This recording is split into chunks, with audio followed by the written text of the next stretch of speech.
So that's what I did. And I'm really excited to share it with you today. It's going to be the unveiling of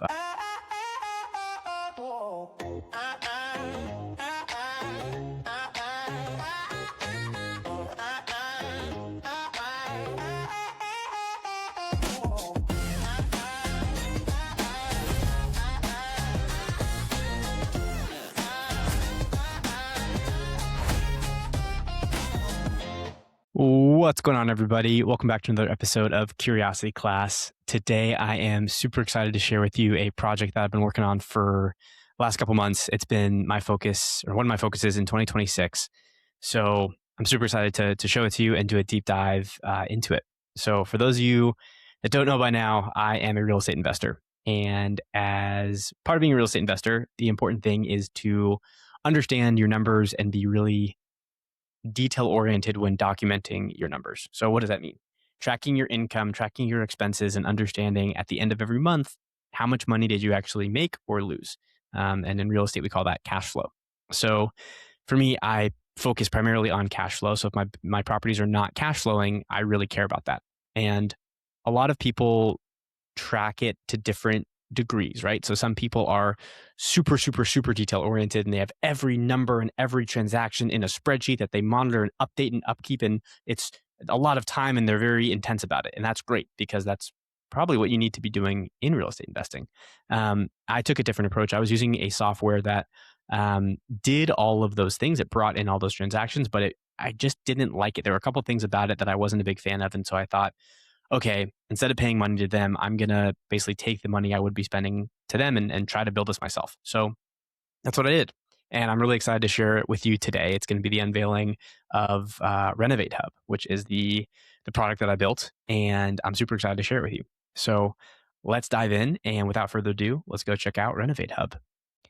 All right. So here it is. The URL is renovatehub.co. I will link this in the show notes. And this is a landing page. So not much to see here. Just going to tell you a little bit about the product and about the features. But I want to dive in and show everyone what it actually looks like. This is the note on pricing. This is all if you pay annually. You can also pay per month if you so choose. And the breakdown is the building count. So some products have it such that like you get more feature, like the more premium and more expensive plans give you more features. I didn't really want that. So all tiers have all the same features. You get the same amount of features no matter how many or what tier you're at, but the tier is separated by the number of buildings that you are tracking. So I figured if your portfolio is growing, you can probably pay a little bit more versus if you're just starting out, it should be less. So that was the thought process. And the lines of the sand are 1, 5, 10, and then unlimited buildings. So you get all these features for every tier. But again, let's just dive in because I want to show it to you. So to sign in, you're just going to sign up and put your email and password. And I've actually already done that, but that was the only thing I did. So when you log in, you're going to be prompted to add your first property, right? Because you can't really do much. You can't track a lot of property stuff unless you have a property in the software. So we're going to add our first property now. And we're going to call it first property. The address, we're going to say 123 Main Street. It's going to be a single family home, but you can add a duplex, a triplex, a 4-unit, or 5+ units, which you just call multifamily. And if you choose one of these, like if we picked multifamily, you would just enter the number of units. So for example, I think most of you know, I was doing a 7-unit rehab last year. And so if I was adding that into Renovate Hub, I would add 7 units. But we're just going to pick single family for now. You don't need to input a price or a purchase date, and you can upload a photo of the property if you so choose. That was some early feedback I got. So thank you. Shout out Eric. All right, we're going to add that property. And so now that property is added in the software. So moving on down to transactions. So now that we have a property, we can add transactions. And there's a couple different ways you can add transactions. The easiest and most passive is actually through this bank accounts tab. So for those of you who have ever used Monarch Money or Mint back in the day before, like any budgeting tool that connects to your bank, it uses a software called Plaid. So this is the same software that we use here. And basically what it does is just connects to your bank account via your cell phone. So if you've set this up already, you should be familiar with Plaid. If not, it's a very well-known company, and I didn't want anything kind of sketchy as it came to bank accounts. So no bank account data is touched by Renovate Hub. It's all managed through Plaid. So that's an important feature to point out. But basically, you input your phone number and you can choose and select your bank, and then it'll have you log in and authenticate through your bank, and then it'll pull in and be able to view the transactions that you give it access to. So that's one way to do it. That's the most passive way to do it. And then that way you can sync your transactions such that, let's say you have a bank account tied to your specific property. This is going to work really well for you because all of your expenses are going to be able to be pulled into Renovate Hub via your bank account, right? So if you have a separate bank account for each property, this makes it really easy. Another thing I should mention as it relates to properties is, let's say you want to put multiple properties into an LLC, or you have different LLCs based on each property. You can add an LLC by clicking on portfolios. And so I'm going to say First Street LLC. I'm going to add that. And then you can assign properties to a portfolio. So I can go in here and I can say edit, and I'm going to assign this to First Street LLC. And that way you can track individual properties, you can track individual portfolios, or so you can see everything broken down by, differing types, however you like to track it. So that was an important thing I should have mentioned earlier. Okay, so moving back to transactions, we talked about how to import them via your bank account. There's also this import button you can use. If you have all your transactions saved in a spreadsheet, you can import them via that spreadsheet. And so that's one way to do it. And then the second way to do it. And the last way to add a transaction is just manually. So if you hit add transaction, for example, let's say our tenant pays us rent. And so let's say that's $1,000, and we'll call that income. We only have one property listed, and we're going to say rents. Let's say they pay rent on the first of the month. And so an option here is you can say, you can add a photo or upload a file.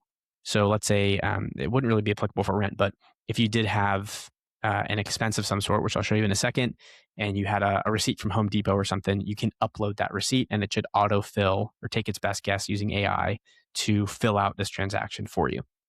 So we're going to go ahead and save this transaction. And now let's add some expenses. So we'll say property management. And they charge 10% of rent. So $1,000 times 10% is $100. It's an expense.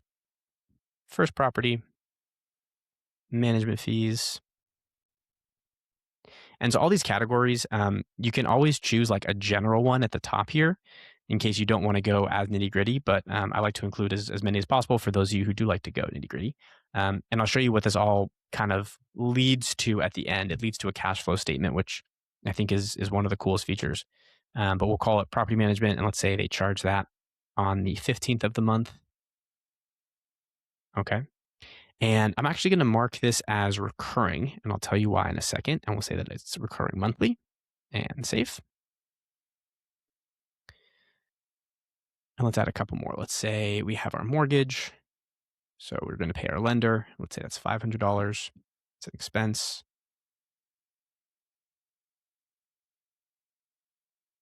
Mortgage. It's also let's call it on the 3rd.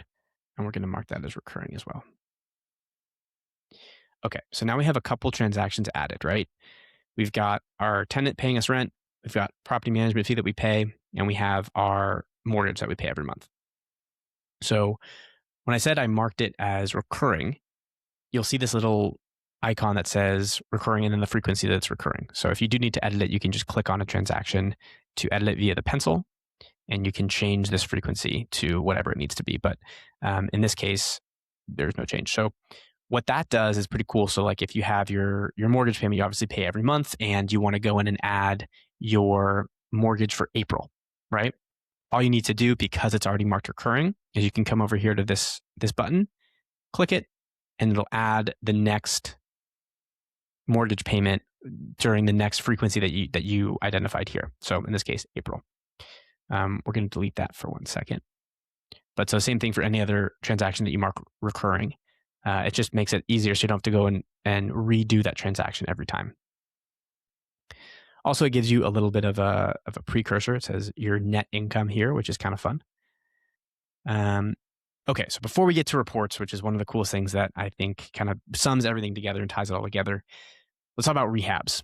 So again, not to sound like a broken record, I did a 7-unit rehab last year, and I learned a lot. And part of the thing that I really wanted was some way to track and manage that rehab in a central place, because I was getting so many different pieces of information from so many different people, and it's really hard to keep that all in one place. So you can use a spreadsheet. You absolutely can. This is kind of intended for those that want a little bit cleaner of a user experience, user interface, and have a one-stop shop to be able to upload documents as well as keep track of things that a spreadsheet can do. You totally can, but this is just, in my opinion, a little bit cleaner and a way for me to stay organized. So without further ado, so here's the rehab projects. So again, no rehab project created yet. Let's create our first one. And let's say we're renovating the kitchen. It's a great first start at first property. You don't need to include this information. You can if you want, just to help you stay sane. We're going to create it. And then when we dive in here, we can add an expense specifically related to the kitchen renovation, right? And this will go in, again, it'll make a little bit more sense when we talk through the reports at the end, but if you remember in real estate, anything that you do that is called a capital expense, you want to notate as separate from repairs and maintenance. So repairs and maintenance is, hey, the sink got clogged. Go ahead and repair it. A capital expense is, you know you're going to need a new roof every 20 years. So a new roof isn't really maintenance, but you know that it's scheduled capital expenditures. They're treated differently for tax purposes. They're also treated differently for calculating your net operating income as well as your net cash flow. So said a lot there. Bear with me. It'll make sense in a couple seconds. So first off, we're going to add an expense related to the kitchen renovation. So let's say we went to Home Depot and we spent $200 on new countertops. I don't know, making stuff up. So, or we'll say appliances. We bought a new microwave or stove. We're going to go ahead and add that. And so now it starts to populate. So as you add more transactions, you're going to see visual breakdowns of what you spent by category as well as spending per unit. Obviously, as a single family home, this doesn't really, the unit is less important than the entire building. But this is tell you your total spend so far on the project. And you can see your expenses down here. The other really cool thing that is super low tech, but I think is really cool and helpful.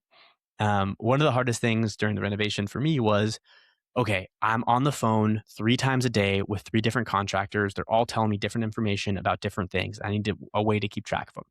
So for me, I went with a super low tech solution, and that was writing down basic notes. So I made that. So in this project notes tab, you can add a new note. And this is literally what I would do. So let's say it's March 26th. So I would go 326. James said unit 1, or here, because we're doing the kitchen. James said cabinets will be done by Wednesday. That's it. And now I have just this quick mental note of like, okay, cool. Next time I'm on the phone with James, I'm like, what did you say? Okay. Last Thursday, you said the cabinets are going to be done by Wednesday. How's that looking? Right? Are we still on track for that? Right? And every day I would just literally go, okay, cool. Update, the plumber is late, cabinets pushed back, right? Or something to that event. Not complicated, right? But then it's super helpful for me to have this in the same screen as how much money I'm spending and all my expenses. I found that super, super useful and helpful. So hopefully you do too. Another cool thing that you can do is you can add receipts. And so you can share and keep track of all your receipts by uploading a file to the expense. And that way you can see everything you've spent. If you need to send it to your accountant at the end of the year, you have it all in one place.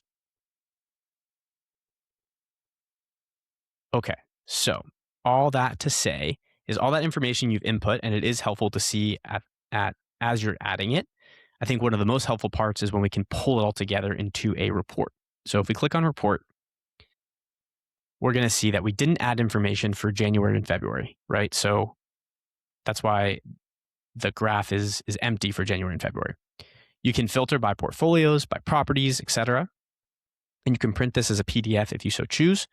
And it gives you a snapshot of, okay, your total revenue, your total expenses, and your net cash flow. So off the bat, you can see, hey, how'd I do? How am I doing? And again, it's important to note that the start date and end date matters because the time is very important. But so in this case, we're only doing March, right? So we know, okay, we brought in $1,000. We spent $800. We have $200 in cash flow. Awesome. Here's a little bar chart. And then this cash flow statement is the thing that as a numbers nerd, I really, really like. So as you add different categories, they'll appear here on this net cash flow statement. So because we only have a rents for income, all we're seeing is rents. If you are interested, you're like, hey, what was that property management expense? You can click on the number and it'll take you and show you a snapshot of the transaction. And you can click go to transaction if you want to see the entirety of the transaction. So we'll keep scrolling down. This is the net operating income I was explaining earlier. In real estate, your income, so your rent minus your operating expenses equals your net operating income. It's a little bit tricky because your net operating income is, in this case, is $900, but your net cash flow is only $200 because net operating income does not include your mortgage payment or any capital expenditures. So because the kitchen remodel counts as a capital expenditure and our mortgage is below the net operating income, we need to subtract those in order to get our true net cash flow number. Transfers is for, let's say you do have a property manager, right? And so sometimes they will send you money after the end of every month, but it's not true income because it's already accounted for the rents and stuff that has been added. So transfers are saying, hey, we transferred cash to your bank account and this was the amount that we transferred. So it's a little bit different than net cash flow. But that's all the functionality that I wanted to share. So again, I'm super excited about this. I would love anyone's feedback. If you do have feedback, you can use this send feedback button. It's pretty nifty.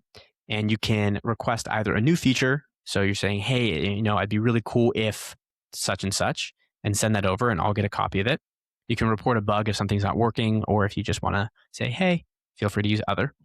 But that's it. So again, if you or anyone you think would get value out of using this, please send them the link, renovatehub.co. I will link it in the show notes and the description. And I'm super excited about it. So again, I appreciate you going on the journey with me, and let me know if you have any comments or feedback below. All right. Bye, everybody.